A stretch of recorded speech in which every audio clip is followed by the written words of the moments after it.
sy ny taratasy ny seno mikasika ny tamatavy ve izao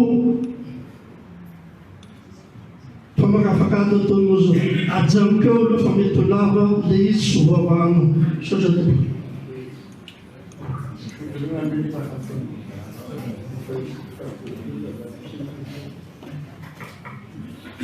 Ny firenena tompoko miaraban'ny professeur miarabantsika rehetra izay manatrika mpanao gazety ny Bontsivo tsaka. Ny fanontaniana dia eo amin'ny nisy fanazavana teo raisika eo amin'ilay hoe fanagasiana. Najalona ny fanagasiana moa ianao teo taminao lehibe ny akademia malagasy. Ka izay no tiako hoe angatahanao velabelarina. Le fanagasiana efa tany aloha kambany polipolitona maro tany aloha no hoe najanona. Dia inona no ilay fanajana ny fanagasiana. Ny zava-misy ainantsika amin'izao fotoan'izao koa mihazakazaka ilay resaka fivoarana teknôlôjia. Dia itsika miaina amin'ny ao anatin'ilay mondialisation fa natontoloina hoy isika teny gasy dia izany fiarahamonina ny ainantsika teto toerana avokoa izany amin'ilay fivoaran'ny resaka fifandraisana teknôlôjia fifandraisana. Dia rehefa miainana teo izany ilay izy dia fahitako azy sady tsy mijanona amin'ilay maha-malagasy tsika no miezaka manaraka koa ny fivoaran'ny le zava-misy amin'izao tontolo izao izany amin'ny resaka maneran-tany io. Dia inona no asa hoe fiantraikany raha mbola mijanona amin'ny maha-malagasy antsika manaontsika manoloana n'ilay fihazakazaka ny fampandrosoana. Ny tanjona hatrany anefa dia hoe izay ampandrosoan'ny Madagasikara no atao. Dia sady raha iveriny tsika izany mitazona amin'ny maha-malagasy ahoana no hiatrehantsika n'ilay fihazakazaka mifandrosoana amin'izao fotoana. Sotra tompoko.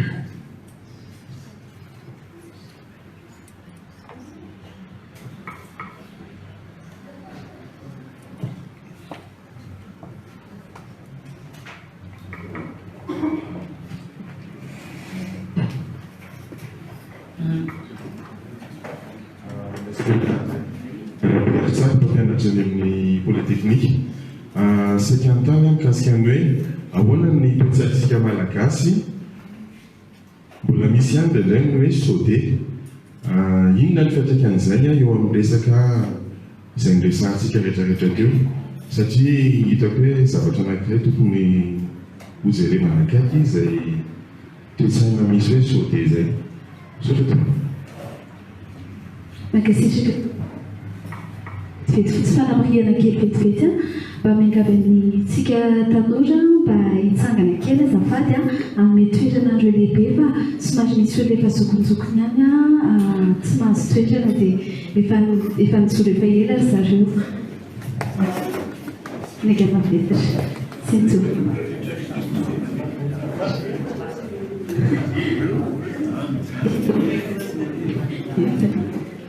Izany hoe modytsika zafady toetika ihany fa fandalinana kely.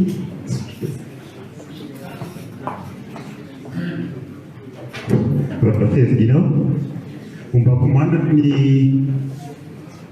fampatsahivana kely an'ilay kolotsaina teo sady satria izay tokoa ny kolotsaintsika malagasy naza lehibe. Ny makasisaka professeur amin'ny famelabelarana napetraka ao teo nataonao teo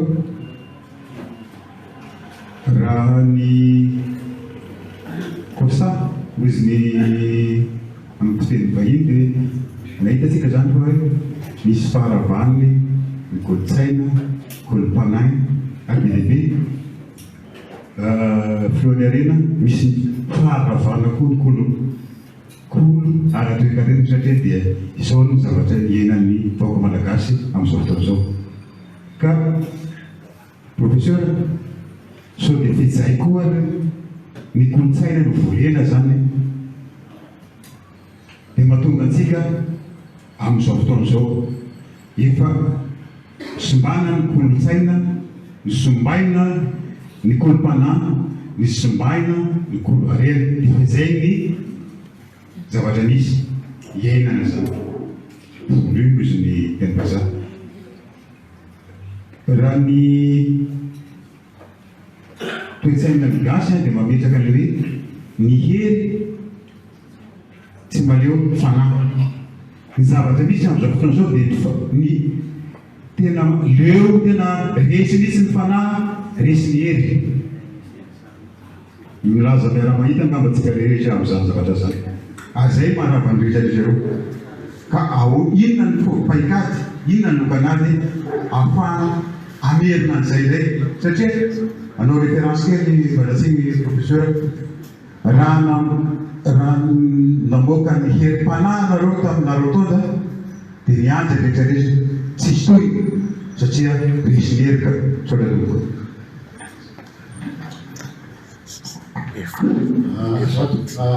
Timu zay fanontaniana mipetraka ka valiana fofoly dia tarika faharoa. Tsy diko hevitra le resaka le matoa Robson mikasika ny fanapaharana tana iny angamba any amin'ny dialekta ny GIA sy ny arena vantana fa tsy adiamatra. Tiako lazaina amin'ity zavatra ity dia okazava fa eto amin'ny firenena hoe samy manana ny ainina ary samy manana ny atonazy.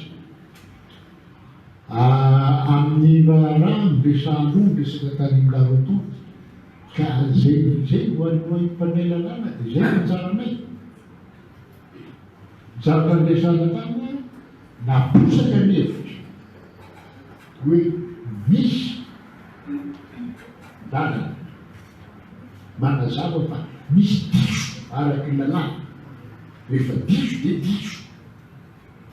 Ngamba olona miteny tao mpampianatra mahafantatra lalàna miteny tao. Ka dikan'izay mitadiava dia ny fandravana ao an-tsain'ny olona le hoe sode ny fisalasalana, ny firaviraviana ary ny fitokokoa. Zay ilana fanasana, zay na hoe manasa loha resaka nalentsika teko loatra. Ny antony amin'ny zavatra ankehitriny zany hoe amin'ny fotoana fisavolovolono rehetra dia tsy ilaina mandeha miantso ny vatana hoe tsy lasa zao fa zao mahafinaritra ny mpandrava efa iny mahita loha vazavaza fa tsy mandeha ny raha. Ny antony dia zao afaka ilaza izy amin'izay fotoana izay fa enao tsy manako lazay ary tsy manako aroso ho seky ny fandravana zay atao. Zay le zavatra. Ka zay na zay fotoana raha naranareo tsara manahirana amin'izao fotoana izao dia tsy takatry ny olona fa ny hoe mba mihery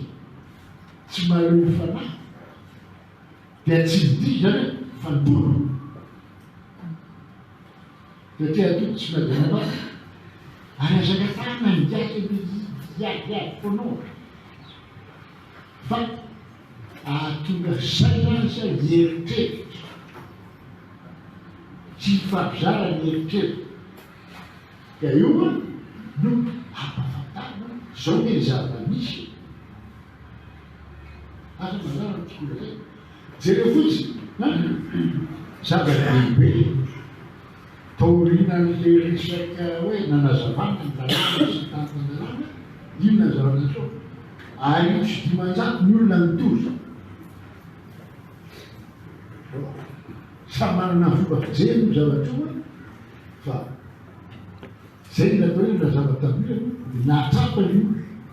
zay tsy sovaika ny olona tsara amin'izany no fanao ary amampitanatra anay dia miteny zay satria ny président Isoveloaloso ampianatra salamina keo dia mahafantatra manazava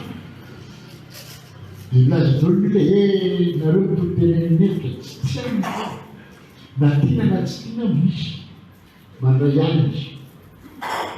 lolana mipetraka dia ilay terefitokotokoana tsy azahoana zay a ny zavatra mipetraka amin'ny zavatra zay. Ka nanontany Andriamanitra orenia hoe fanomezana lalàna sy famahana ny olana miseho tany Vangaindrano sy tamin'ny Tomasy. Raha tany dia resatsika azahoana mamany ny olana any dia isaoran'Andriamanitra sy isaorana ny olona. Satria tsy resahana mipetraka teto tsy mifantoka amin'ny toetra raiky na singa raiky. Fa le fomba fisainana sy fahazahoantsika mamaha le olana. Ary raha vao resaka politika nresahanao a dia resaka politika tsy gadget koa zay mifamboaza ho an'ny olona hoe marahakimo raha matoty a dia mena spectacle mena spectacle c'est de l'automédication zany. Fa tokony mba jerena ina mamparahakimo azy sao de tratrany tourista le olona. Dia izy zavatra hafa zay na tratrany tourista azy ngamba tsy mety tany mena azy. Ka zay da zay kanao hoe ilaina amin'ny fandiniana sy fijerena ny resaka politika no tonga dia mametraka misingana olana anankiray amin'ny rafitra kapobeny ary ny fifandraisana miety ao. Ary aza adino fa mietitsaina sy erim-panahy dia hery politika tsy mitovy amin'ny rehetrarehetra tsy zay manditarika ny olona efa nifantarika zay taloha ilahitra ny amin'ny arabe mba ny professeur Zafy tamin'izay nandrano mbola tanofa zay tamin'izany fa tsy andro fotoana izy otsony no milaza hoe atao raha nokapanjakana tsy antsonona raha vita ny mianina. Ka zay da zay koa hoe oka azava tsara lizy hoe mety misy fandrofiana tsara zany irina mba hanampy azy ahitana an'le olana ary ahitana koa ny amana an'io olana. Ka tsy diso ianao milaza hoe napetraka le olana lalana aroso napetraka teto zay hoe tsy eko tsy io no ampiary fa io hoe mety hanofozan-tsaina hiatrehana satria zay ny famarinana amin'ity resaky ity. Resaka fanagasiana sy politika tena io dia raha be io satria izy tsaratsara koa ny tsara na mety na tsy mety ny malagasisation. Fa zavatra manahirana tsy ampifandiniana politika nanaovana fanagasiana mifampianarana na mahay an'le olona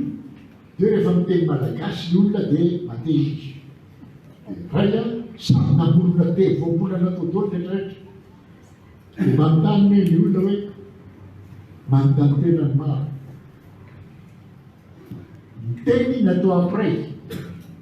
fa raha ohatra raha voambolana efa hifadirana dia mampisaraka nefa zay zay zavatra so. Ka le malagasisation dia fitadiavana takarana teny vahiny ho atao amin'ny teny malagasy. Nefa le teny malagasy ampiasainao a le voambolana malagasy ampiasainao manahirana ho an'le olona miaino azy satria indray a na le olona nandika azy tsy dia nafety miteny anako miteny medina sy miteny arety. Zany natsapa zay ny aloha maiko anareo mohatra anazy oa tao amin'ny teny malagasy na nomoko fampianarana aveo a tao sefrera tao Bakongita teny malagasy ny anarany atao dia serasera tafiditra tao misy Italie dia teny frantsay dia tamin'ny kilasy faefatra misafidy hianatra teny malagasy teny pirenena vahiny faharoa na nanao grika na nanao allemand na nanao espaniola fa nanao teny malagasy tonga tao trano ny mpampianatra nandevole hoe tenin'ny mpanompo trano ny teny malagasy otrikina ny anaranao anio magainao tsy teny sotra mpampianatra izy gainao ateko zizy fotsy anao teny malagasy fito hoe mianatra tao teny malagasy ny anaranay tao a dia roy mpampianatra tomoko rarambelosotra zay nampianatra ny malagasy misaina malagasy ary tomoko lamaso zay nampianatra fitenena malagasy zany ny anaran'ny teny malagasy vita tao lycée tao amin'ny ananina mianatra teny malagasy tompokolay Gabriel Rajonal nanao dia hitadiko tsara fa ny composition nataoko dia sambo kabary amin'ny foary hanaintanana ny vahoaka andoetra ady ny teny ozy tompokola Rajonal nanaovanao ny kabary teny malagasy nataonao teny malagasy fotsiny eka tenao kabary teny malagasy vita ny agité vita ny agité sady safoaty lalina zavatra mesanao ranjeva fa zao a raha mieny kabarinao iny io la nitsena amin'ny foara dia andositra fa tsisy andoetra teny malagasy any tsisy atsona na tsy perina na fafitra ka dia avereny dia anao manontantena fa ahoana misy ty avereny moa zay misy fa avereny fa adondrona ataonao averena izy zao mbola manahirana teo izy onaray zao manahirana ny kabarinao zavoary kabarinao tantaninao koa hoe izy andresanao olona any amin'ny foara olona tsy mamaky teny olona resanao fa zao misaina teny frantsay anao izy dia tikanao teny gasy ilay kabary tsy zay mihitsy tonga dia ivero amin'ny teny malagasy izy zay vao kabary adolona andena mpambolana saina ve interina verina izy adindray ny farany zay vao mikely dia teo anao a dia fay dia mianatra ny kabary dia folobe afaka agrégation de droit dia nanotanity population rajao zao a sinoa te fatako fa misainana fa fisainana mazany fisainako nefa mampiasa teny malagasy zao le ty ray soso tantaran'iny dia vaky mafy saingana takelaka efatra isan'andro atao fofolaka fisainana am'izay fotoazay sainana zay dia hatramin'izay mitsy nanompotsina fa zay mitorako le zavatra ka le resaka malgasisation zany mitadiavana tamin'izay fotoazay a dia fampiasana teny fotsiny voamola fa ny fisainana tsy tao tsy niatrehitra mihitsy ny fisaina dia tany amin'ny cour international de justice nahafantarako hoe hafa ny traduction hafa ny conception teny roy ihany ny teny ampiasaina atao teny frantsay sy teny englisy didy tsarana teny frantsay sy teny englisy ka ny englisy mamaky azy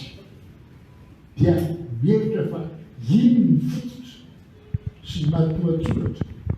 frantsay mamaky azy iny ny fototra zany hoe rehefa mamoratra ianao dia avanana amin'ny teny anankiroa tsy mihafahafa zay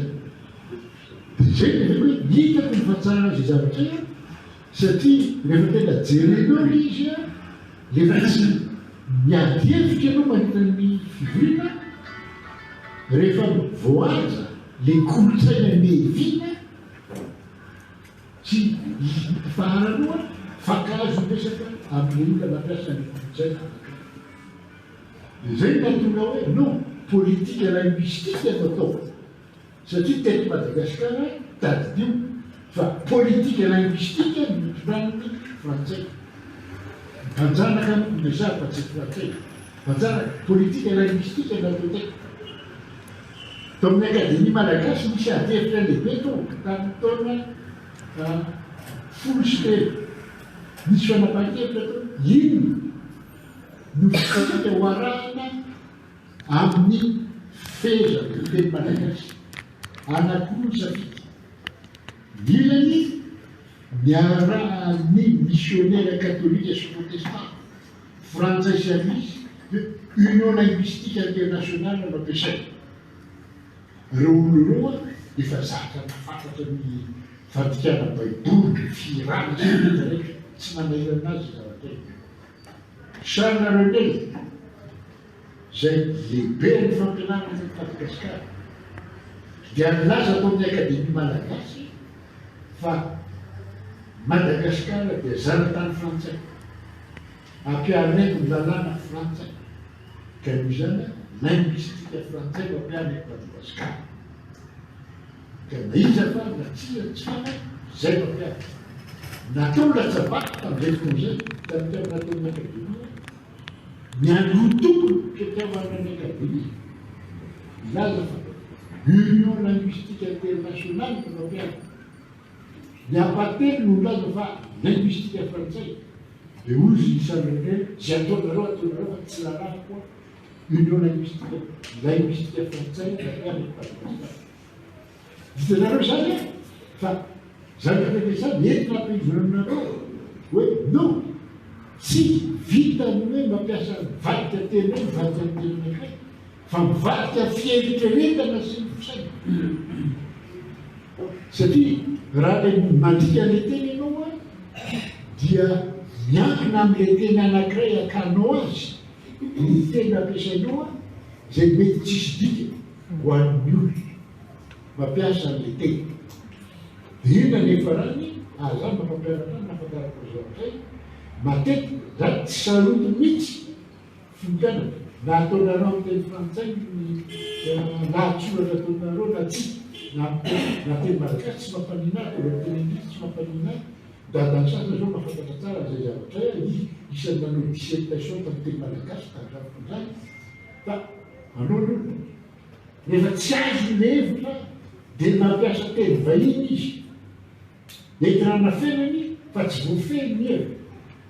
Izany zany atao fampianarana. Izany natao tamin'ny akademia malagasy hoe non aleontsika ny politika linguistique zay sady mandinika na ny firafitry ny teny firafitry ny volana na ny voambolana na ny fitsitry fampiana arahaizay nolazaina fa ny prime ministre tamin'izay fotoan'izay milaza tamiko hoe sao de mangary bidy an-tabaka ianao fa raha nafety iza mantsasy hoe non zay indrindra ho tsy maintsy atrehny ny zavatra ary lafiny politika no anatrehina azy da zay nanao azy. Dia zay safidy politika zay mety natany filiary misy fivina tany voto dao le fampanekademia erana nandeha ho azy ny fanekena ny resaka politika linguistique azahoana ny ekety am'tiraraty. Dia efa nanazava tao Andriamatoa hoe nandeha nanazava tamin'ny mpampianatra nisy fiviny mpampianatra invometona izy fiarata nanazava zao le politika linguistique nanaiky dao ny mpampianatra fa io le salamitsika malagasy hoe rehefa tena apetaka zao ny fomba itonana an'ity de saude ka le saude ka no azo koatsaina satria saude izy ianao hevitra fa mahavita fa noaty ditady fo atsika malagasy dia tokony ibebaka ianao zay titafita. Dia zay nia le hoe toetsaina firena sy gaba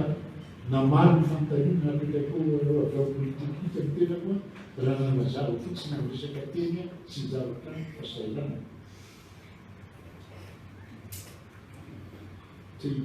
Hoe mitady olona mahitsy hoe olona mahitsy tsy fian'olona enta dia afitsika rehetra mikasy rehetra tokony mba samy mahitsy daholo rehetra rehefa samy mahatsiaro fa samy manany asa ary tsy voahosina alohatsika iaina ao anatin'ny ratsy sy ny fandravana ary tsy fahombiazana raha tsy misy anosole menaka hoe tsy ary rehefa manambady sy ratsy vodondy dia miteneny hoe miatsangany hoary ianao tifla ka malahelo afa tsy fantatry ny olona tsony amin'izao fotoana izao no miteny hoe atsanga hoary nefa zay ny fanaperana amin'ny tsodrano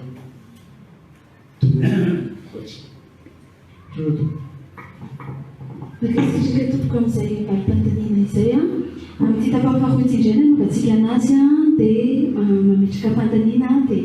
mamaly avy hatrany tompoko. Raha ohatra ka samy natao ataoko amin'ilay teo ihany. Merci tompoko.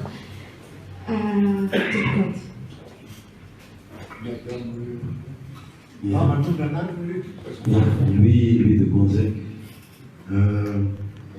Pametraka fanotaniana amin'ny directeur professeur marina ve ahoana ny fahitanao mantsy hoe marina manahira ahoana ny fahitanao ty velakevitra raha azonao fahalovana izay dia misaotra betsaka tamin'ny famelapelarana teo satria tena nanokatra maso ansaina be lehibe izy teo raha tsy haka afa-tsy ny ohatra anankiray le kotifetsymaka sy le ibony marina teninao ibony henoko io fa tsy mbola nisy olona tena hoe nanazavany indrindra moa tany ampianarana tsy nisy an'izay fa manomboka dia hitady hamaky mikasika an'io fa hitako be loatra nao teo kotifetsymaka raha ny fahazavoko azy dia akano nentina nampatoriana zaza ary efa nihainonao zavatra hafa zany ny tao ambadika tao ay le izy angano nampatoriana fa tsy nampatoriana zaza avela koa ny amin'iny fa tilay kevitra zay mangatahako hevitra avy any amin'ny andriamator so ary todiako amin'ireo tanora satria raha ohatra ka iketsika tsy tokony hatombo ka antoany zany satria mety afaka 50 taona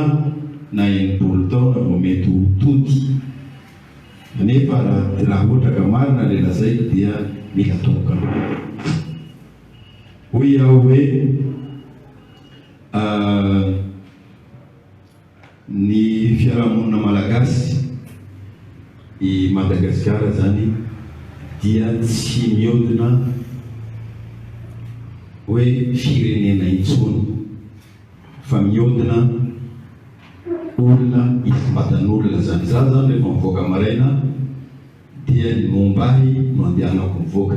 mandeha any am-piasana sao dia be dia sao dia tapaka ny karama raha sy tonga any am-piasana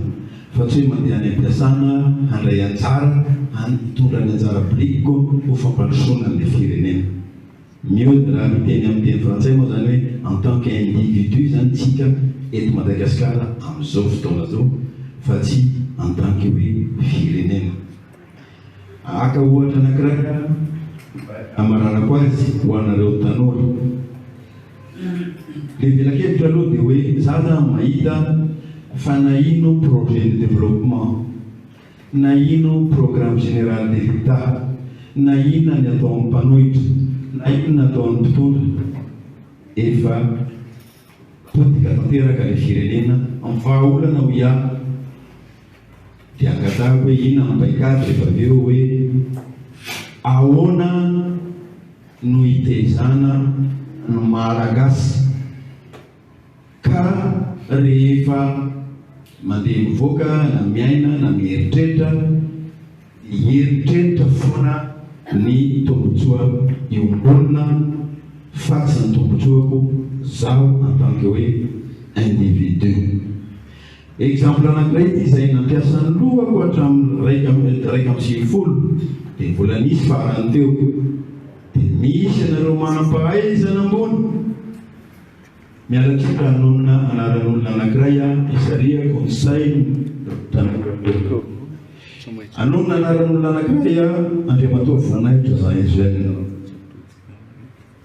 nisy zavatra niseho taminy dia fomba ny fitondrana rehetrarehetra dia niteny hoe flagrant délit. Ny ankilany iray dia niteny hoe tsy flagrant délit nefa zavatra anankiray le izy. Dia ny tany am-pôna dia matoa voninahitra za izy tsy efa lerany ve zao rehefa misy zavatra miseho sahala amin'izay tsy eritreritra hoe ao anaty fitondrana na ary ankilany fa ianareo ohatra mpahay lalàna rehetrarehetra dia mba miara miombona dia mamoaka hoe flagrant délit na tsy flagrant délit. Exemple farany amarana koa tsy manana nationalité intsony ny filoham-pirenena dia ny ankilany nilaza hoe tsy manana intsony izy, ny ambaniny dia nilaza hoe manana izy. Tsy efa lerany ve zao raha avodana ny firenena ty ka miara-miombona antsika amin'izay tombotsoa iombonana zay ka ohatra tsy raha tsy tena batry ny mpahay lalàna dia hoe avoaka mitambatra dia hoe tena manana io rangahy na hoe tena tsy manana io. Raha vezy le izy marina ve le velakevitra hoe tsy misy vahaolana intsony eto Madagasikara na programme général de l'État io na projet io ankoatra ny fanovana ny toe-tsainy malagasy handala ny tombotsoa iombonana. Toatra tompo. Alors, quand on trouve des familles, des facteurs, celui de Mozart, c'est-à-dire, c'est-à-dire, quoi ça? Ma faute, c'est fantamina petrako. Et nous avons des valmi, à Zana nous tsutra, en Jéval, Zay. Tout le zavakasi, marati filementi. Marati filementi, c'est-à-dire, vous l'avez dit que le fait d'Arakali. À Makat d'Arakali, des Fakapana Lebe, Fiderana, Famirena, Lassa, Nomana, Dul. Zavatra misy amin'ny voaloha dia zavatra molatsisy ary izana ny atserovana rehetra tena amin'ny andraikiny mahatonga azy zavatra maka ohatra fotsiny resaka fitsarana ianao resaka anao resaka fitsarana. Resaka fitsarana dia fifandirana mety amintsika ary mampalahelo amin'ny resaka fitsarana tsy lalàna no atao fa close zany hoe fifandiran'ny olona dia voateny ampirafina sy ampidina ny olona zay le zavatra anjara amin'ny avocat ny miaro ny hevitry ny client fa hanjara ny mpitsara ny mamakafaka sy manahaka ny Solomona rehefa nanapa-kevitra izy. Raisiny zany fantatra rehetrarehetra zavatra so tamin'ny andro Solomona. Raha nampianatra ny lalàna izy satria mifandirana samy manana marina le vehivavy anankiroa dia zaraina le zaza. Fa honoa izy tsy zay mididy mpitsarana dia miainga amin'ny fifandirana ary tsisy fitsarana vanona raha tsy afa-po amin'ny fifandirana le olona.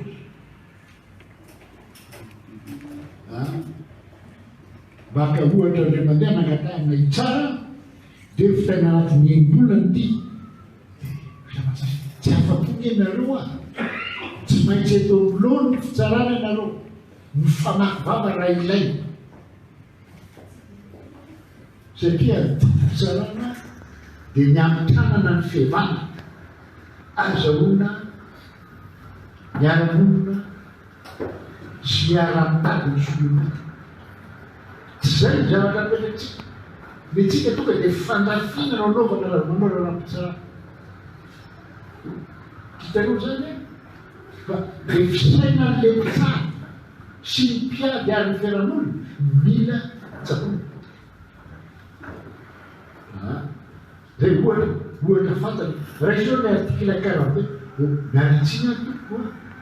fa tena tsy hitako mihitsy inona ny fandirana amin'ny artikle 42 da dia fatsy gaga mene hoe tsy namaky le artikle 42 koa loka fa dia tena manakona zay izy adino fotsiny fa zao amsehetry ny fandraisana andraikitra amin'ny tanàna arakaraky ny akaranao amin'ny ambaratonga ambony no hanananao adidy tsy ampiady ny olona tsy ampifandraiky ary raha enao amin'ny sehetr'andro dia manana di hanety tena nohony rehetra mba tsy korotana ny olona zay fazao zay dika ary toetsainy zay toetsainy malagasy adinontsika le fanajana le fitadiavana ny marina sy le fampigorana raha isotry ny ohatra resaka lalàna any resako aminao inona moa natao hoe religion teraka amin'izao fotoan'izao taloha ary mbola marina zany any atsimo atsinana rehefa latsaka ao amin'ny trano be zaza dia ny zaza fianakaviana nateraky ny vadiny ramatoa matoy samy teraka ao zay hoe na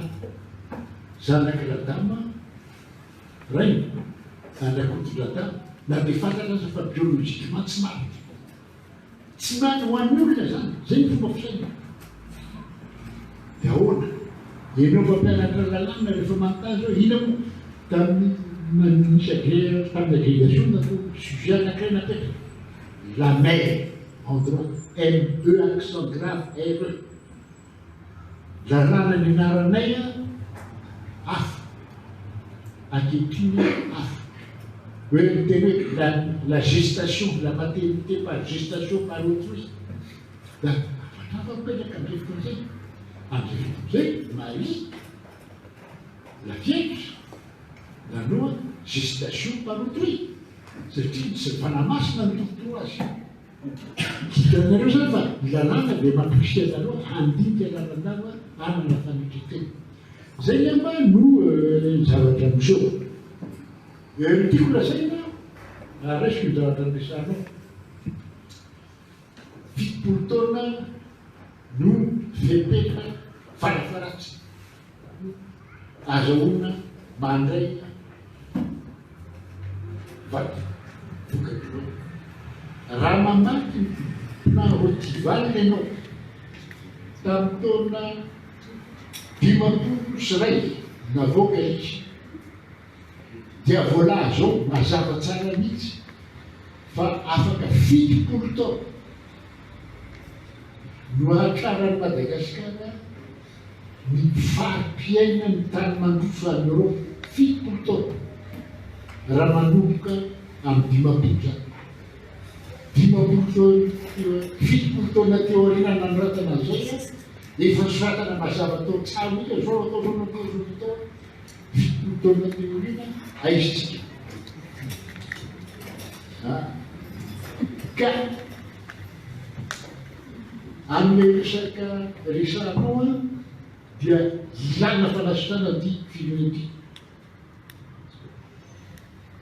ilana fanasitana ty firenety ka ny fanasitana io dia zavatra telo zavatra tatilo tsy miveritana anakaloha Zany hoe rehefa mamadio ny arabe tsy averina rotono ka rehefa samy tadito tsara tomodekisa afampina rehefa tenenina ny mpampianatra hoe manany asa iny ro mpandarah ro ka anjaratsika manazakasy misy mpampianatra anankiray tena soa azy taka nanimby taitsigara sigara potitsigara telekita dia lasa tokona alfred zany lehilahy lehibe zany mamolava foana izy io azafaty tompo fa voany dioviko ty tokotanity atao rehefa ny président ianao ozy zany mety nytantiana izy dia misonakal fo dia teniny tombolony alfred mpanafatrano le mpampianatra hoe lero tsy mety le zaka voadiovina izy dia lany tokony amin'ny ohatra no mandoto ka aza mihitsiny izy fa zay nitakany entina hampanajana zay hoako rehefa mahita zay olonarika mioma ny fisaina telo volana ny ilaina hanajany olona jardin da tsy verina zany faharoa manaraka zany tsy mitoko teny fantatra ary voalaza teo satria sady marary ny mpitsabo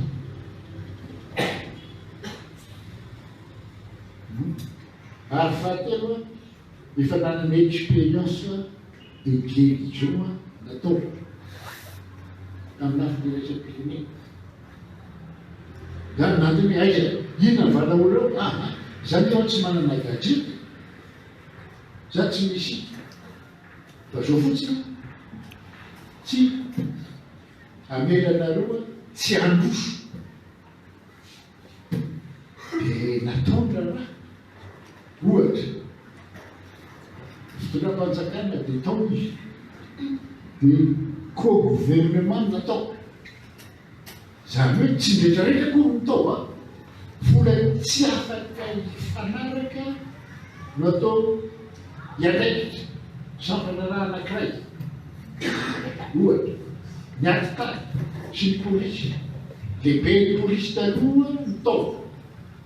ary syndikalista zay nakijaliany le lehibe ny polisy tsisy tia fantatra ifanity mandeha le araha velona zay fijery telefonatao ahoana mandeha mezany fotsiny anao andrentany hoe sola tompoko izy satria terenao zahay terenao zahay hamany olo dia misaotra izy le firenena rotona satria tsy mivelintanana afaka nana fifidianana lamy ara-dalàna tsy mifanina mielo miaro fandamina fanamy nazavaina taminy petraka ny andraiky nazahoana ny fanazava tao amin'ny vamarina sy ny raha fanazava tao izy tsy sosoa tao fanazava tao rotolo vita fifidiana rotolo lasa filohan'ny firaisamby afrikana telo taotra lasa tamin'ny filakefilamina tsy ino nareo tamin'izany fotoana zany $100 ny karaha raha miresaka tete $100 dia ozy mpanao politika isan'olona isan'andro zany sa isan'olo tsy amantsay isan'olo itona rahantarozy zany hoe azo atao fa miazaona manao zay ilana fanazavana anisan'izy no fanazava fa tsy zay nametaka zao miaraka fafitikany izy zay mandalo ny mijery tafavoaka nahoana ny olona ny tafavoaka ny fisainana sy na kolotsaina sy kolom-panahy malagasy ny tanàndrana. Dia manontany tena hoe raha milaza hoe nangay teo tamin'ny lakantsika dia zany ve ka zay la zay hoe za mbola mino dia diso fa mbola mino fa ny arivola tsy mampilay any dikan'io vonjajaona tsy dia hita olombany ny tany anankiray zay Ny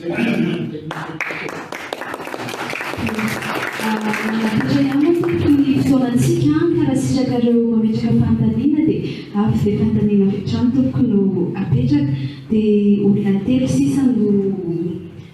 afaka metraka fantaniana. Ohatra sy madama ato madama ato dia ato efa ela koa dia izy ato eny tompoko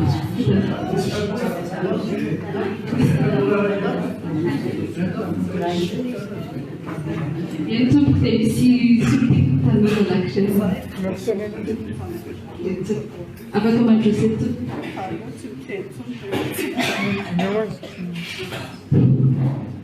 Errata tu, soja na jima tu,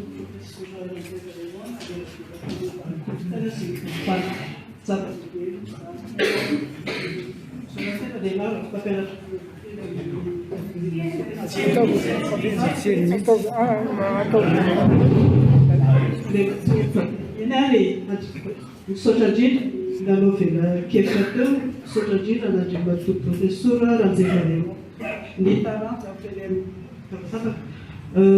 Papelatra philosophie et l'université, maintenant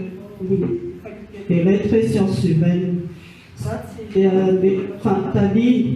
fanary efa mpiakana le voalaza teony tiako hoe hidirana dia izao satria izay na teto dia tokony hoe samy manome hevitra daholo ny olona rehetra tonga teto. Ny aloha ny hevitra zany efa voalaza teo ilay sitatra, voalaza ny hoe fokon'olona. Raha resaka fokon'olona dia tsy maintsy miona amin'ny eritreritro zany hoe voriana daholo ny filompokotany aloha ny eto amin'ny commune urbaine Antananarivo eritreretiko fa tokony hoe isaky ny amam-bola resaka hoe province faritany iny afaka makany amin'ny région faritra afaka hoe misy olona hoe vonona dia reny mba hiverenana ny fokon'olona satria efa tena potika tanteraka mihitsy zao za zany amin'ny tany misy mpondram-bandevana miezaka mpianatra mananatra dia ataony hoe azika fanefa ny ilaina ny izy ilaina hoe taizy manabe fa mampianatra koa tsy maintsy hoe tsy mampianatra hoe metarana filofotsiny moa no atao dia tsy maintsy manabe fo dia zay ilaina ary fantatra efa amin'ny lettre dia efa kevitra hoe efa mampianatra temidreny mampianatra amin'ny teny malagasy kanefa efa nazavana ny ataoko amin'ny teny malagasy fa tsy potsofia le français le malagasy satria nanatina mbola amin'ny français daholo raha ohatra hoe ny aranjaka philosophe hoe Platon tsy nefa Platon zao tena malaza indrindra raha ohatra hoe tena hoe resaka démocratie sy ny karazan'izay tsotra tompo.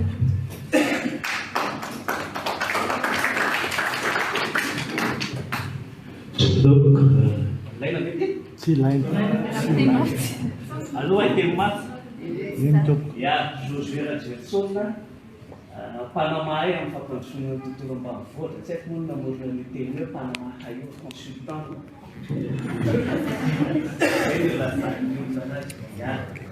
Makasitaka amin'ny fampielazan-kevitra, fanontaniana anankiray no apetraka misy fanamariana tiako atao.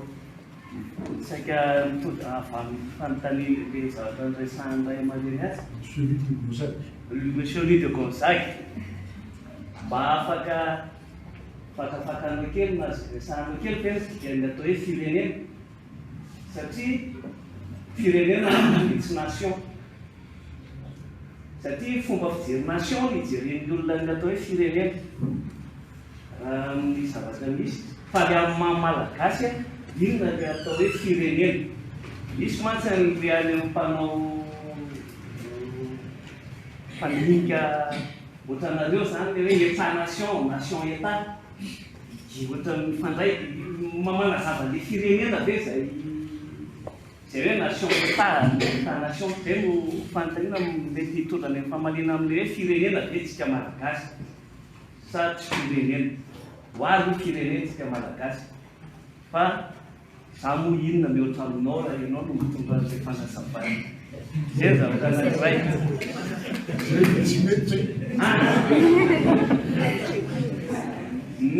toe-tsaina koa zay e toe-tsaina zay zavatra hoe faharoa fanamariana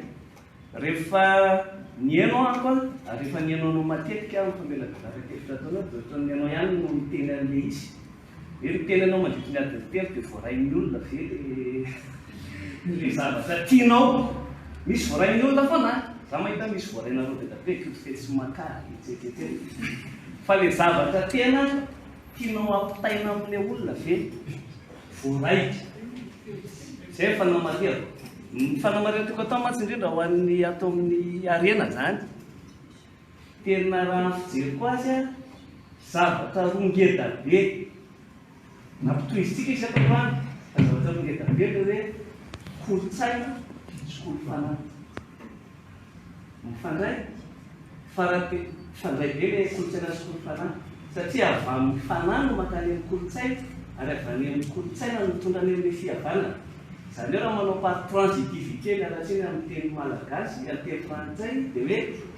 ara-panahy le fihavanana ka raha ohatra ka fakafakana sy mivelavelana amin'le lafin'ny kolo ara-panahy mitondrana an'le fihavanana zavatra no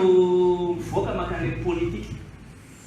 fa raha mipetraka fotsiny eo amin'ny kolotsaina tsika dia tsy takatra le kolo fanahy nefa ny mialatsiny ray aman-dreny amin'le hoe mieritsy malemy fanahy fa mifanieritsy misy dikany fa ny dikan'le tianao tenenina dia hoe misy ady ara-panahy ao a dia le fanahy anankiray no manjaka aloha fa le fanahy anankiray mbola tsy hitanao fa le hery hitanao io avy amin'ny fanahy foana fa le fanahy inona no mitondra anazy zay ny olona revo tsy maintsy mainga any amin'ny fanahy foana ny zavatra rehetrarehetra vo hita ty amin'ny zavatra hita maso zay natsoka hoe tafavoaka tsara be le tiany professeur ho ampitaina amin'le lafin'ny fihavanana fa raha jerena amin'ny lafin'ny kolo ara-panahy le izy dia tonga any amin'le toroasina rehetrarehetra teo a fa mifototra amin'ny fanahy le izy fa raha mifototra amin'ny anan-tsaina fotsiny le izy a dia lasa tsy voafehan'le ara-panahy dia tena tsy sarotra le mamadika le fanasitanana amin'ny fanafatikorisanana farany zavatra ohatrohatra zay ihany le fanasitanana ny resanao a misy lafiny ara-panahy le tenenao tao ho anahy moa le izy rehefa miteneneo anao dia teneny foana ny olona zay mahafatatra anao eo mba teneny professeur fa enta hiteny amin'ny lodile 2014 ihany nostany tantara faharoa andininy toko fahafito andininy fa efatra andininy folo efa nitenitenenao teo foana le izy mifanetsetena fialana amin'ny ratsy fanao teneny eo atenatenany fanetsetena fialana amin'ny ratsy fanao zay ihany no mahasitranao Madagasikara ara-panahy zay raha izay no entina makany amin'le fihavanana ny tenenao teo fa inona mifototra amin'ny ara-panahy izy fanahy inona moa zany no tokony ao anatin'ny olona tsiraray dia mandroso ty Madagasikara ny fanahy no mitondra ny culture tompoko ary ny culture no mitondra ny toe-karena dia rehefa ngeda be zay zavatra zay dia mila fakafakana tsiraray makasika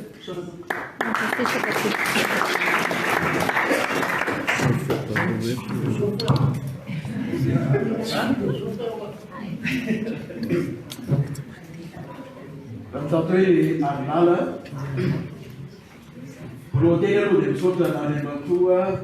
Rajiva Raymond amin'ny fampizarana izay natao teto. Ny faharoa dia mpianampy miavaka ato Andriamatoa Ligue Gonzague mitady mafia ny androano polisy ao amin'ny ankanontolo misy azy ary mbola misy anitsy amin'nyboko izany. Fahatelo, tsy manana fanontaniana fa fanamariana fanararoatra ihany zao fotoana izao. Ny manana dia Andriamatoa Zorasetra ny amin'ilay hoe fampiarana. Andriamatoa Ranjeva Raimond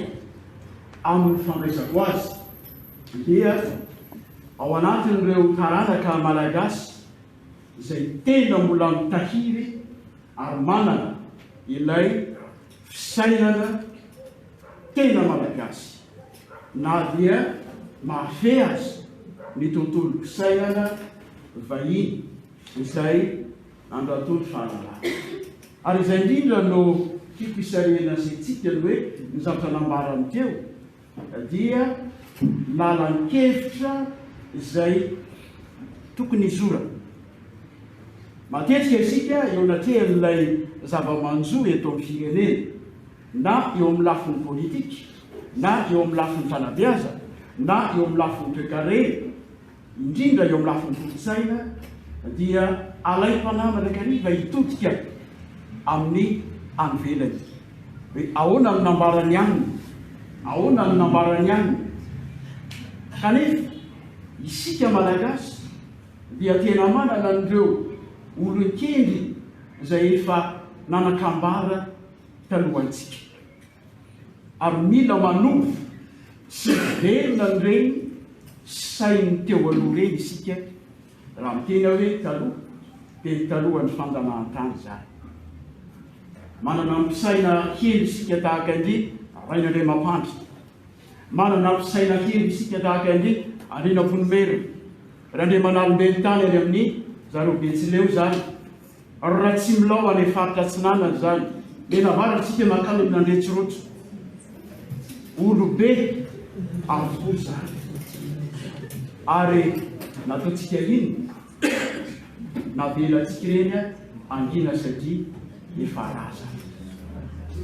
Fa raha manovy isika ny fotom-pisainana ny ainan'ireny olona ireny ary nahafahany nandany zavatra tamin'ny fotoanandro izay misy azy, marina fa voafetra ny zavatra ny ainana, voafetra ny toe-javatra misy azy, voafetra ny toe-pandrosoana nisy tamin'ny andro tsy azontsika mitaina ny ankehitriny. Fa izao kosa azontsika hanovozana izay ahafahantsika mandroso satria tena nitoetra tao anatin'ilay fisainana na izy azy ireny olona ireny ary nahafahany nampandroso ny faritra izay misy azy tamin'izany fotoana zany. Ary indrindra indrindra teo amin'ny fifandaharana tamin'ny vahiny satria tsy azontsika adinoy fa talohan'ny fanjanahantany dia mba nahafantatra ireny olona tany aloha reny fa misodisody amin'ny ranomasina manodidina Madagasikara ny vahiny ary tsy manana antondia rehetra afa-tsy ny androbany tany. Rehefa tonga teto ny mpanjanantany dia izao ny sary azona mametraka antsika dia hoe ho an'ny mahefan'olona. Dia tahaka izao ny fomba nampiasainy tsy hoe mahefan'olona akory ny mpanjanantany fa tahaka izao ny fomba nanaovany azy hoe teo amin'ny ady sambaratokany roa ny fanorona dia ny ady tevely. Teo amin'ny ady dia nomeny sakafo isika dia nampandrosoany an-trano ary dia nifonoiny avy eo dia mafy anaty dia manala vela hatramin'izao. Inona io ahafahantsika manala vela io? Tsy misy afa-tsy ny hoe miverina any misaina naombiazan'ny teo aloha. Iny izay sainy teo aloha izay? Ny fanomezan-danja, ny fampiraisana. Ny firaisana zany, ny sainany zany raha tsy milaoto any amin'ny faritra Atsinanana. Ny sainany zany andreo manalo ve tany ka ny Betsileo. Ny sainany zany ny teto Antananarivo, Andrina Ponomerina. Ary tao ambadika izany rehetrarehetra zany dia tsy misy afa-tsy ny hoe fiarovana ny tany ary fanaovana izay ampiadam-pinaritra vaoka ao aminy.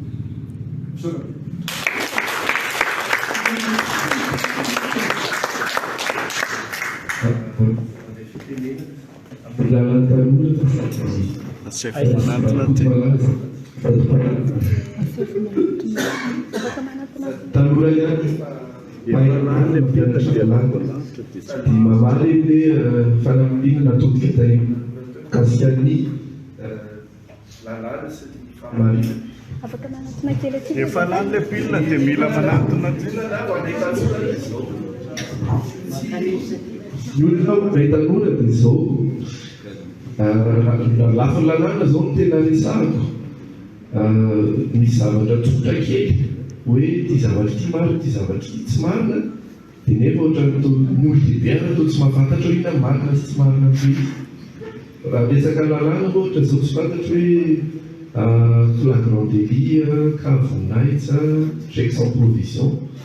dia raha ohatra zany tanora vao mianatra lalàna dia miala eo zany dia ny olon-dehibe mpitsara faratapony sy mpitsara faratapony hafa tsy mitovy hevitra dia tsy hoe le mpahay lalàna tsy miray hevitra fa mahalalàna azy misy ray diso dia misy ray marina tsy maintsy misy diso tsy maintsy misy marina ary marina amin'ny ampahany tsy fahamarinana ihany zany dia very zany zay hoe ahoana le tsy mety hita mihitsy le fahamarina so dia hita ihany fa modina tsy hita so dia misy zay zany dia ndre izy raha mitohitohy foana dia zay tanora rehetrarehetra tsy hita maintsony zay atao ray zay dia faharoa le ohatra hoe mila tezaina ve zany zay tanora amin'ny hoe kolotsaina masaha kolotsaina mahalala fa le zokiolona ve sasy mahalala mila modely koa zany zay hoe zokiolona mahay sasy mahalala dia farany lafin'le kolotsaina zany mampieritreritra anay hoe rehefa tena diniena saritahana amin'ny kolotsaina hafa hoaniko manohatra letsaka tanora rehetra miteny azy fa hoaniko tsisy kolotsaina mety hoe misy mampalahelo mijery kolotsaina ny marefo ohatran'ny hoe mimady hoe tsy dia miavaka amin'ny hafa tsy hita to zay mampiavaka ny gasy tsy ny gasy iny mety hoe manahirana ihany fa tena mampalahelo tsy dia hoe kolotsaina maty na hoe angamba malaza hoe kolotsaina miova fa le sotoavina ao anatin'le kolotsaina tsy hita tsony hoe raha fitafy zany ny olona azotra ny fitafy vazaha raha hoe mampiavaka fotsiny dia ina moa mazava-dehibe an'izany hoe gasy vazaha fa raha hoe le fitafy laza misy sotoavina tsy vela ao anatin' zay nama tena olona dia raha sotoavina voalohany amin'ny resaka lalàna mampieritreritra anay dia io fahamarinana io any satria le sotoavina no mivalika lalàna avy eo ny sotoavina ao anatin'ny kolotsaintsika gasy iny tokony havalika lalàna dia nefa rehefa mpampianatra lalàna tsy manaja le sotoavina dia ahoana ny ataon'le tanora ny riana azy dia izao zany fanontaniako hoe fanontaniako tsotra kely sao dia misy zavatra ao anatin'ny kolotsaintsika malagasy tokony diniana ohatran'ny hoe mandevitra manandrarina dia efa misy manao tsy mety zany ao dia alao mandevitra na hoe alao maty-rapitra efa misy mampatahotra zany dia alao lopetraka dia tsy haiko hoe zay hoe nita zay nanay tanora tsotra to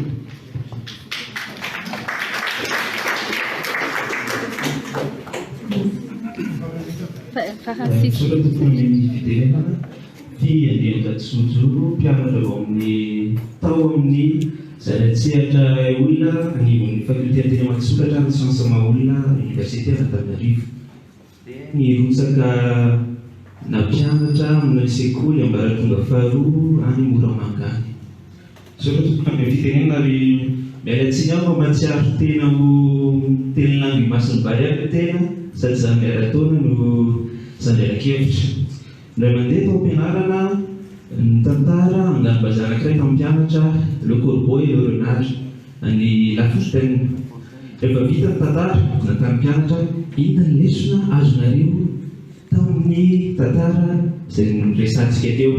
niara-niredina andray kilasy hoe mila fetsifetsy rehefa te hihina fromage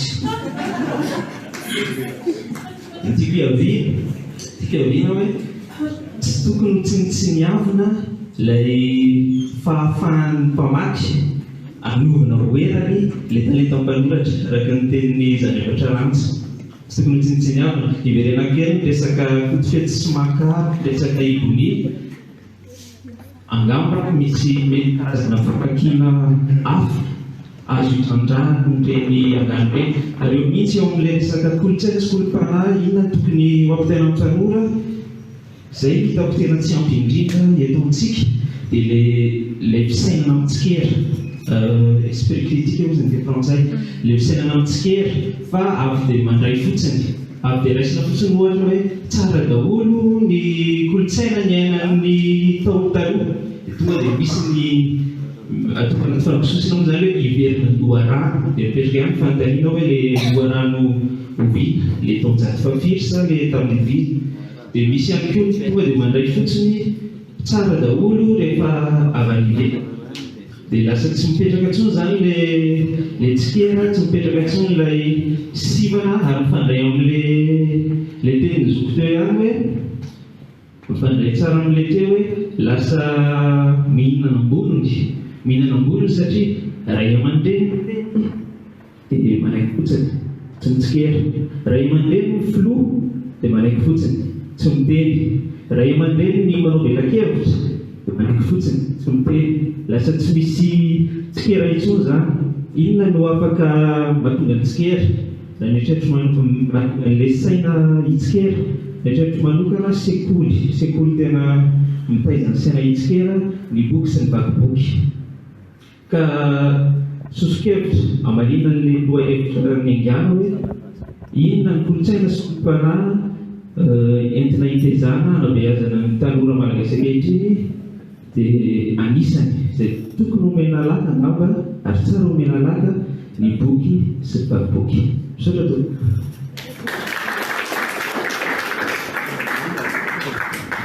Makasitritsika rehetra resaka fanontaniana avy dia rosaminy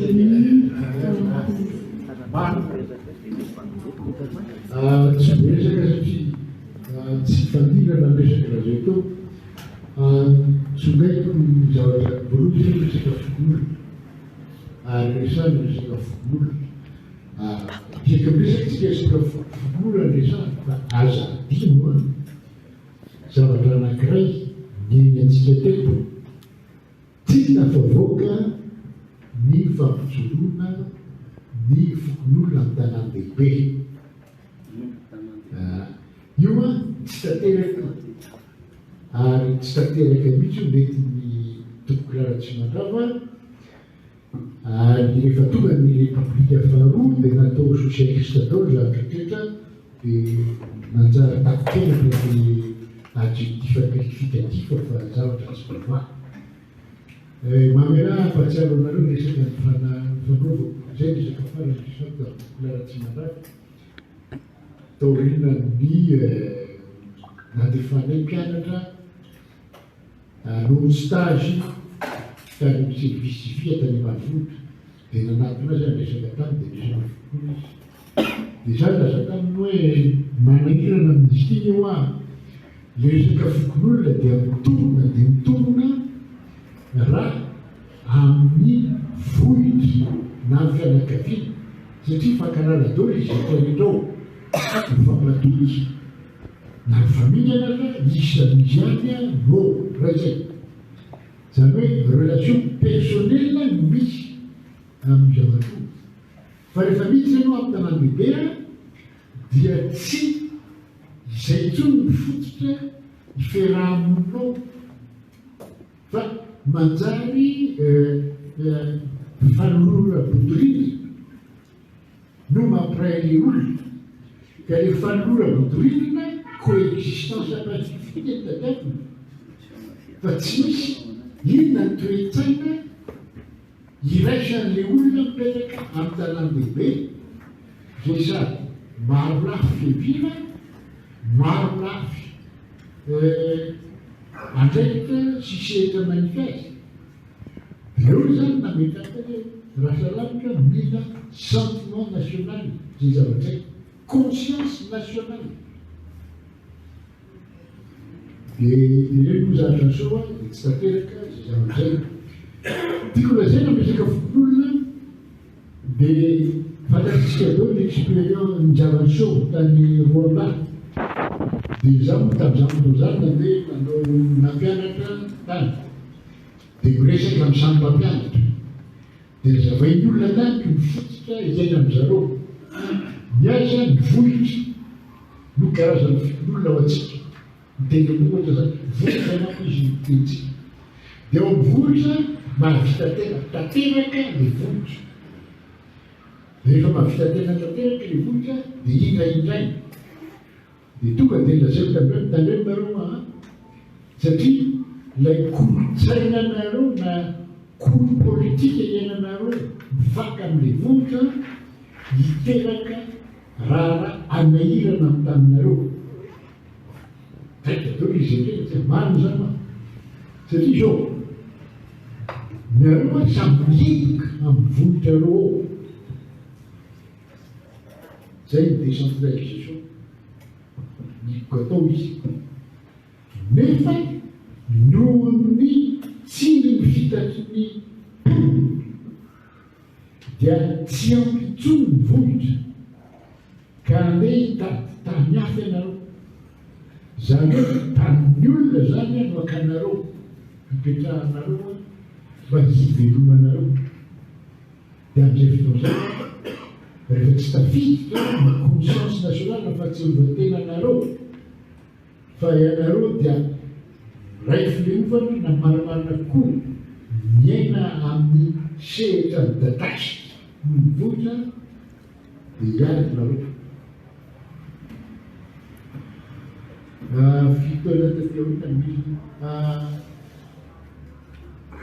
valopolo sivy no nandanitany sivifolo sy efatra tokan-draharaha. Dia vao tokan-draharaha dia nantany Boutros Ghali hoe ahoana ity bila amin'izay tandreo moa sao nareo manao hitarinareo any Rwanda ny hevitra natao ny lalakevitra natao tany Yougoslavie. Ary tena zavatra samihafa mihitsy ty zavatra ity. Ny andalosy dia ampianarana tsy resaka lalàna io satria le resaka lalàna mipetraka rehefa miara-mono sy miaraka mifampirana le olona mifanakafy. Fa ty mihevoka zareo tany amin'ny vohitra misy azy. Zareo hafa ny foto-kevitra iaiaka. Dia resaka tao dia resaka be tao zay dia fadinika dia gaga be mihitsy na mahasofopireneny bebe na antany hoe ahoana tsy mety mandeha zany ny lalàna. Dia tsy mandeha lalàna ho afa izy zareo vazazy tena gasy na dia tsara firesapirenena aza izy manamano ka tao dia enao hoe avy amin'io izy manamano zay ny zavatra soa tsy azo mitana izy satria diso fa makafakana zareo. Ka zay na zay hoe ilaina ny fahalalàna fa tsy fetanam-po mitondrana amin'ity raharaha ty. Ary eto amintsika amin'izao fotoana zao mahita fa asa nareo raha manaraka malasiteka zavatra tenenin'ny olona tsy resahan'ny olona manontany tena hoe aiza zany ny fiarahamonina, aiza zany malagasy ny malagasy. Hoato mivaliny dia tsotra. Mahavoatsika dia ny fisainana sy ny fanasokajiana araky ny lalàna misy ary ny tanina zay namandroso zay keverina fa hoe iny no lalana azonao mampandroso ty fireny ty. Tsika nie gasy ary raha jereo tsika gasy izy dia raha ohatra ka ny rafi-pisainana any tany mandroso ampiasaina dia sady tahiny tsika mitafidarana. Laza zay ianao miteniteny foana ngamba tenako ngamba mamahay kely lalàna. Fa zay misy ary zay jerenao raha ohatra ianao mandinika ny politika nataona lelamplomera mibika ny valam-paria ary anareo samy mijanona tany ny fanjakanareo fombanareo sampinareo ary lalànareo. Hitanareo zany fa tsy ontsainy vazaha zany dia ahoana amintsika no anaovantsika azay sady unitaire fédéral zay anjarantsika manao zay satria le décentralisation resana décentralisation effective ray rehefa mahazo fahefana zalahy centralisateur tsisy oatra zany ary mbola tsy centralisation oatra zao mais film décentralisation et décentralisation dia faharoa manakaraka zany tsy ho tanteraka ny fizakantena raha tsy pouvoir politika dete no mifampirara amin'ny pouvoir central io anjarantsika mieritreta zay zany hoe tiako lazay amin'izao fotoa zao ary manamarina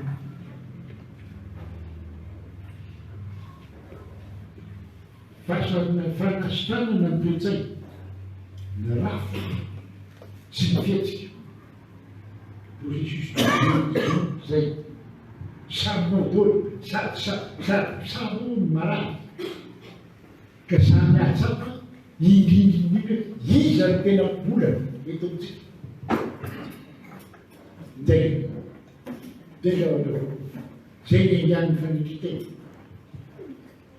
faharoa fanitretena dia tsy mandefitra manany maro mifanetretena to jerevoa ny seo ny alaka misy maso rehefa ny sasana ny tongotry ny mpiana dia ozy ny tompo zaho ny tompo fa za manao zany hoe samy fantatao zany mahakely anao no fantatao mahalehibe dia eo manahirana amin'le fanitretena satria lela mizana roa no dia tsika manko lela mizana ray ihany no verana azy dia lela mizana ray diso tsy mizany izy satria reo no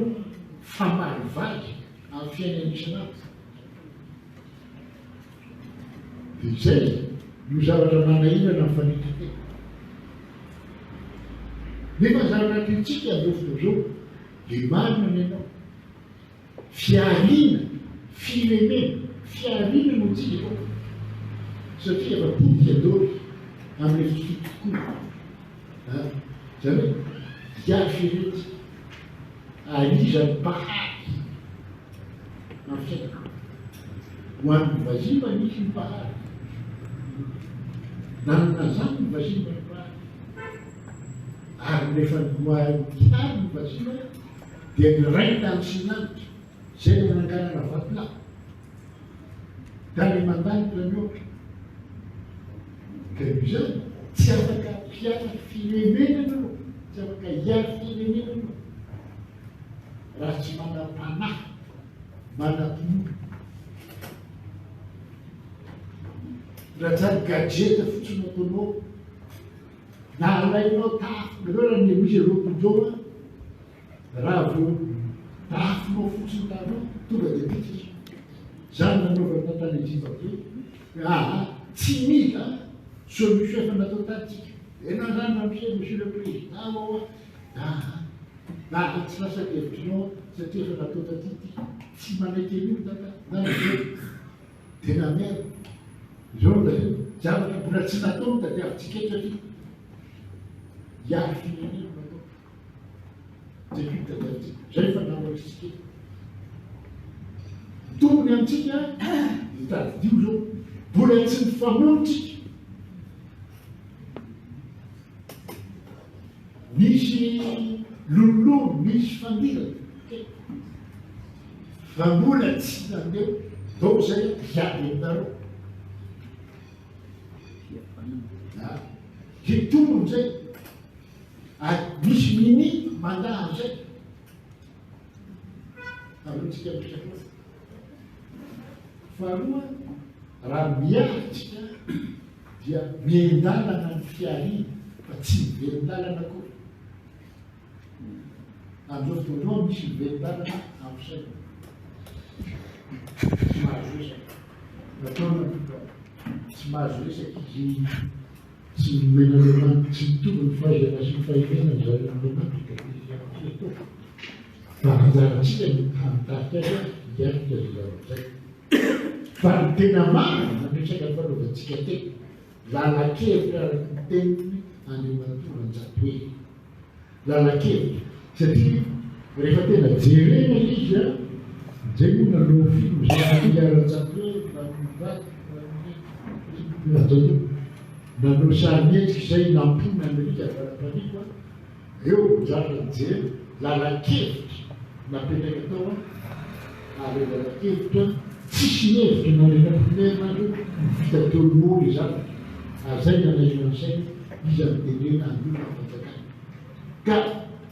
rehefa miteny olona ntsika mifampitaisitsika hoe lalakevitra izy ty ny hevitry ny maro manataka-davitra ananatsika mifanetretena io mbonana sy ny tsirairay tafita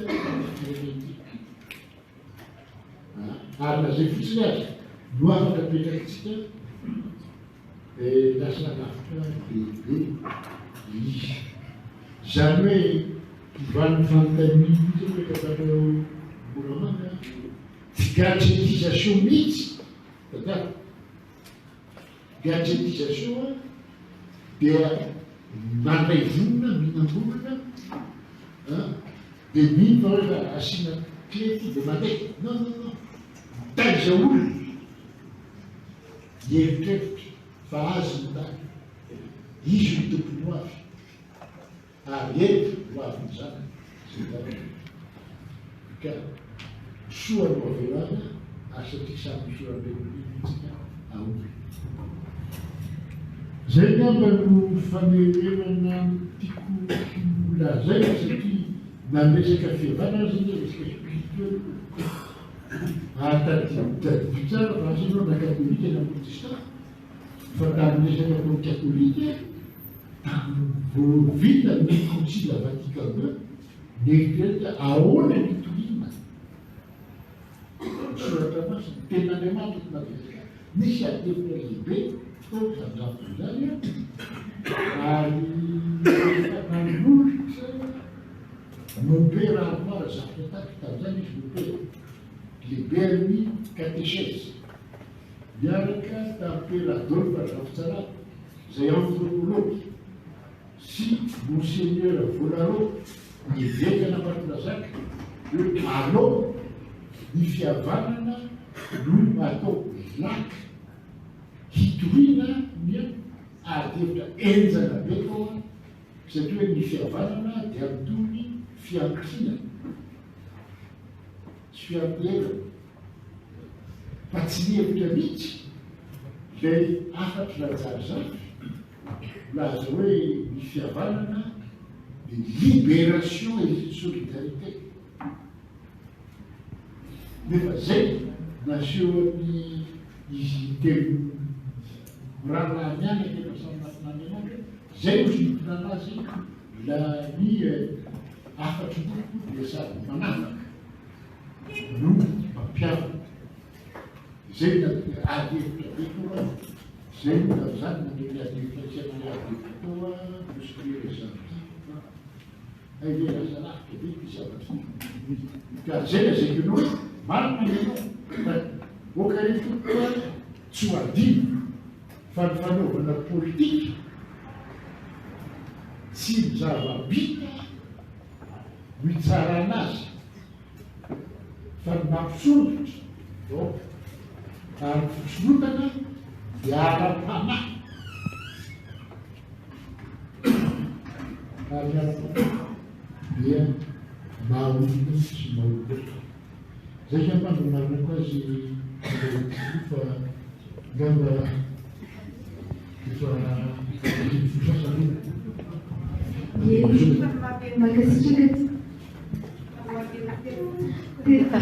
hoe ny fampiarana ny zavatra nataon'androany zany napetraka tsika zany tsy tokony hoe le olona rehetrarehetra hoe mazoto a Alors, satria zany betsaka ny zavatra efa natao tamin'ny teny tanonena taiza fa le fampiara le impact ny zavatra nitimiana androany tokony ho apetraka fa tsy hoe samy saraka antsika dia samy vitandray le androany izay zany menany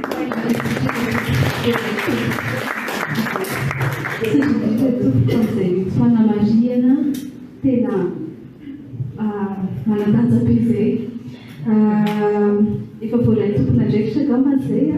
fanamariana rehetra voanazy teo tonga sady atao mpamaranana ny fotoana isika zao dia makasitraka atsika tsahay na fotoana nandray anjara mavitrika indrindrindrindra tena zava-poana ny fotoana teto raha tsisy nareo tsirairay dia miaraka ity atsika rehetrarehetra ho amina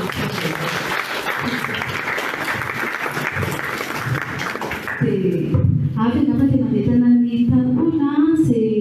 mananiatrehitra ihany koa hoe hiditra fikambanana na mbola misy satrisika atao omentsika lalana ny olona rehetra satria manapetra ihany fotoanantsika fa tsika afaka mijanona kely fa mbola misy resaka tianareo atao dia nakasitraka tompoko manaraka indray mbola manantena eo aminareo.